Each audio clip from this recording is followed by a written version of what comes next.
Mobile games making the jump to dedicated video game platforms is nothing new. We've seen Angry Birds Trilogy on the 3DS and Wii U with crazy outrageous prices. Seriously, who would spend $50 on this thing? Who? Who would do that? Who would spend $50 on that? Who? Grandma, would you? Okay, back on topic. But other than Angry Birds, we've also seen Cut the Rope and more make the jump over. Nonetheless, the latest culprit is Frogmind's side-scrolling physics-based adventure game called Badland, which originally made its debut on mobile devices back in 2013, and it received an overwhelming amount of praise. The console version has about the same amount of content as its mobile brethren, but it's not bogged down with in-app purchases or advertisements. Plus, it does have the added moniker of being the Game of the Year edition, which is actually fitting since it was the Apple iPad Game of the Year back in 2013. Isn't that snazzy? What instantly hooked me about Badland is its beautiful art style that I saw in the trailer. Forgoing the pixelated look that we see a lot of in the indie scene these days, and I do love me some deliciously detailed pixel art, but Badland is hand-drawn with rich backgrounds and black silhouettes in the foreground similar to Limbo. So it's nothing new, but it looks great. You can definitely see how Badland is a mobile game from its structure and gameplay mechanics. Controlling a black fuzzy thingamajig with wings and eyes named Cloney, seriously I have no idea what it is, you'll be flapping away through over 100 bite-sized obstacle course-like stages. With mobile games, it's common to see one-button control schemes since it can be a bit tough to juggle a lot of action on a touchscreen, and Badland is no different. Besides using the control stick to slow or speed up Cloney's momentum, you will only use one other button the entire time, and that's to make this little fuzzball flap his wings to gain altitude. Think Flappy Bird, just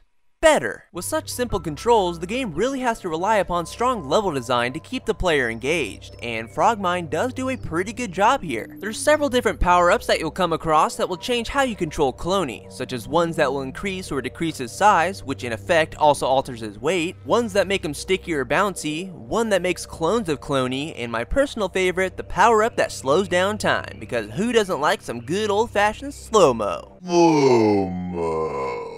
It seriously makes you feel like a beast as you carve your way through dangerous hazards like butter. But tacked onto the power-ups, you've also got a number of environmental obstacles to deal with, whether that be saws, portals, bombs, and more, culminating into some dynamic scenarios. While the variety of power-ups isn't super vast by the time you beat the game, the cool part is that a lot of the stages introduce small little tweaks to how you use them, and that helps the gameplay from becoming stale. Interestingly enough, some of the better gameplay ideas used in the game are actually found in the extra stages, which there's only 10 of unfortunately. This includes having a long tail attached to Cloney like a centipede and using it to hide yourself from lasers, constantly having to hit switches through a stage so the light doesn't go out, and so on. These extra stages actually felt unique and different from one another, while the ones in the main game, while they aren't bad, just kind of mesh together. There is no shortage of levels in this game though. There's actually over 100 levels in single player, and then 100 cooperative levels as well that can be played with up to 4 players. Unfortunately, it is only local play, so you have to have a friend nearby to enjoy what the extra half of the game offers. If you don't have people coming over to your house because of whatever reason, like yours truly, then too bad, sonny boy. There is no online multiplayer to speak of, unless you count leaderboards, but the developer even acknowledges that online play is one of the most requested features for the game. They're just worried about lag being an issue because of the physics-based gameplay.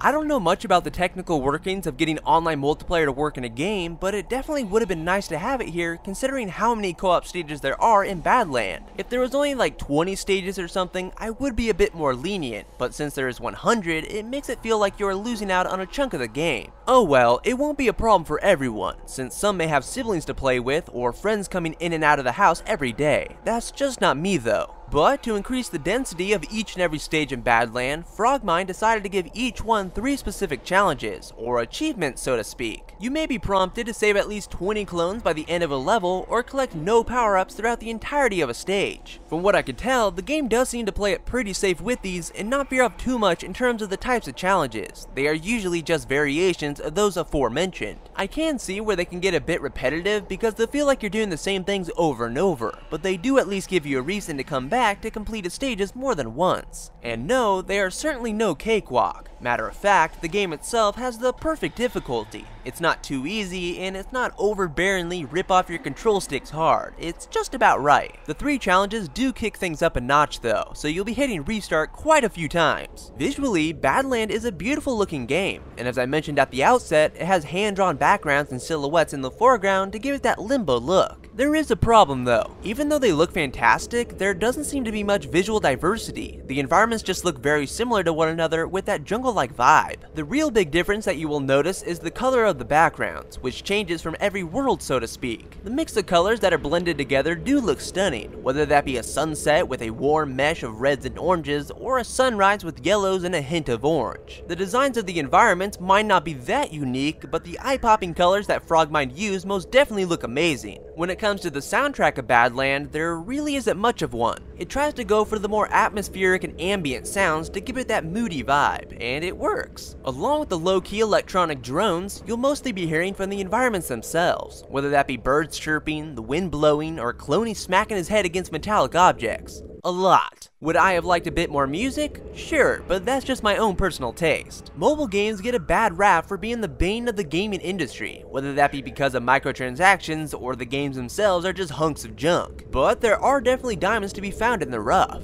Badland is one of those games, and while you can tell that the Wii U version was originally a mobile game, I still had a fun time with it. The bite-sized nature of Badland is definitely suited more for handhelds like the 3DS, but it works fine on the Wii U nonetheless. You can jump onto your phone and grab this game for free, but the Wii U version will cost you $10, so what's up with that? Well, the free mobile version is only a slice of the whole pie, and you can pay money to unlock more level packs. With the Wii U version, you just get everything from the get-go. I think it would be a pretty good idea to download the free version of Badland on your phone first to see if the gameplay is your cup of tea. Think of it as a demo. That way you can make the decision on whether or not to plot down $10 for the Wii U version. Or you can just stick with the 40 free levels the mobile version gives you, whatever floats your boat. Nevertheless, I found Badland Game of the Year Edition to be a good game. And that will bring us to the end of this review. And if you like what you saw, please give this video a thumbs up and add to your favorites and all that good stuff. And you can stay tuned for more videos in the future. But I will talk to y'all later in the next video, guys. Bye!